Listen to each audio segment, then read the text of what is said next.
Sebagian besar dari kita bisa dikategorikan biasa-biasa saja pada hampir semua hal yang kita kerjakan. Bahkan meskipun ada istimewa di suatu hal, kemungkinan yang ada adalah bahwa Anda berada di tengah-tengah atau justru di bawah rata-rata pada hal lainnya. Seperti itulah kodrat kehidupan. Agar bisa benar-benar luar biasa pada satu hal, Anda harus mendedikasikan waktu dan energi yang sedemikian besar terhadapnya. Dan karena kita semua memiliki waktu dan energi yang terbatas, hanya sedikit dari kita yang bisa menjadi istimewa di lebih dari satu bidang. Kita bisa kemudian mengatakan bahwa secara statistik, kecil kemungkinannya setiap orang akan menjadi seorang penampil yang luar biasa dalam semua area panggung kehidupan, atau bahkan dalam banyak bidang kehidupan mereka. Pelaku bisnis yang brilian seringkali gagal dalam kehidupan pribadi mereka. Para atlet yang luar biasa juga seringkali berpikir dangkal dan berantakan udang, alias tidak bisa menggunakan nalar dalam berbagai kegiatan mereka. Selain itu, banyak pula selebritis yang kemungkinan tidak tahu wadat, setali tiga uang dengan orang-orang yang menganggap dan melihat mereka membututi setiap langkah yang mereka lakukan. So, kita semua, sebagian besar adalah orang-orang biasa saja. Namun hanya mereka yang ekstrim sajalah yang mendapat semua publisitas.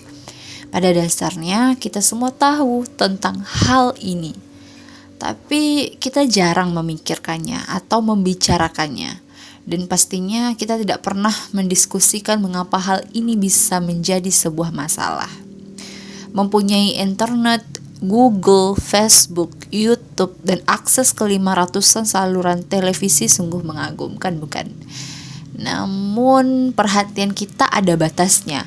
Tidak mungkin kita dapat memproses gelombang pasang informasi yang menerjang kita setiap waktu. Karena itu, satu-satunya yang mampu menerobos dan menarik perhatian kita adalah potongan informasi yang benar-benar istimewa. Sebesar kira-kira 99,999%. Ya, cukup belibet.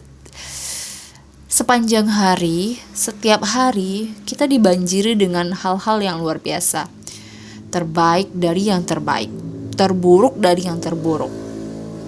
Prestasi yang memukau, lelucon yang paling konyol, berita yang paling mengecewakan, ancaman yang paling menakutkan. Itu semua non-stop. Hidup kita sekarang ini diisi dengan informasi dari sisi ekstrim kurva lonceng pengalaman manusia. Karena dalam bisnis media, inilah yang menjadi pusat perhatian, dan pusat perhatian menghasilkan uang. Itulah alasan utamanya.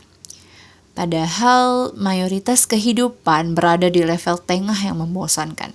Kehidupan yang tidak istimewa, tapi biasa saja. Banjir bandang informasi ekstrim ini telah mengkondisikan kita untuk percaya bahwa keistimewaan adalah suatu standar kenormalan yang baru.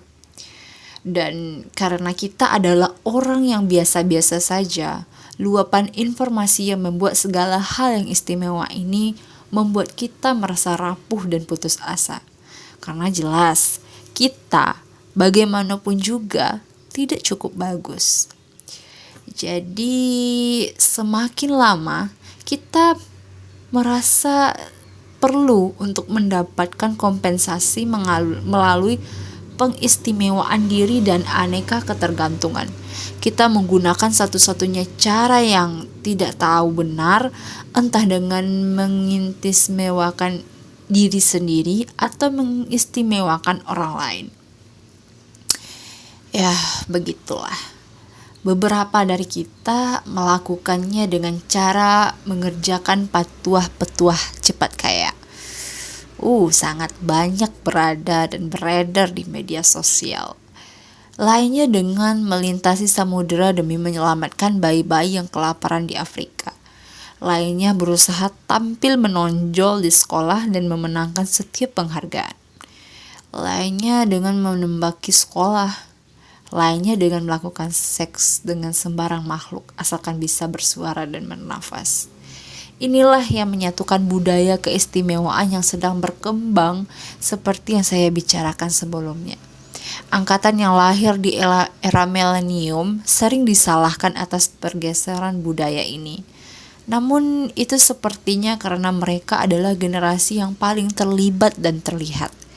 Kenyataannya, kecenderungan ke arah keistimewaan ini muncul hampir di semua komunitas. Dan saya yakin ini terhubung dengan keistimewaan yang didorong oleh media massa. Ya, masalahnya adalah bahwa menjalarkan teknologi dan pemasaran secara massal menghancurkan banyak harapan orang-orang terhadap diri mereka sendiri. Mengenang suatu keistimewaan membuat orang-orang merasa lebih buruk tentang diri mereka sendiri. Membuat mereka merasa bahwa mereka harus menjadi lebih ekstrim, lebih radikal, dan lebih percaya diri agar bisa diperhatikan atau diperhitungkan. Ketika saya masih muda, ketidaknyamanan seputar keintiman kian diperburuk dengan semua narasi tentang maskulinitas konyol yang disebarkan melalui budaya pop. Dan beberapa kisah tersebut masih beredar. Untuk menjadi seorang pria cool, Anda harus ikut party seperti bintang rock. Supaya dihormati, Anda harus digilai wanita-wanita. Dan semua itu berhubungan dengan hal-hal yang dianggap negatif. Gempuran omong kosong yang tidak realistis dari media menciptakan perasaan ketidaknyamanan dalam diri kita. Dengan terlampau sering menampilkan pada kita sebuah standar yang tidak masuk akal dan mustahil dihidup. Kita tidak hanya akan merasa terpojok oleh masalah-masalah yang tidak dapat diselesaikan. Kita juga merasa seperti pecundang karena dengan satu pencarian sederhana lewat Google saja akan muncul ribuan orang tanpa problem yang kita miliki. Teknologi telah menyelesaikan masalah ekonomi di masa lalu dengan memberi kita masalah psikologi baru. Internet bukan hanya menjadi sumber informasi yang dapat diakses oleh siapa saja. Ini juga menjadi sumber ketidaknyamanan, keraguan diri, dan rasa malu bagi siapa saja.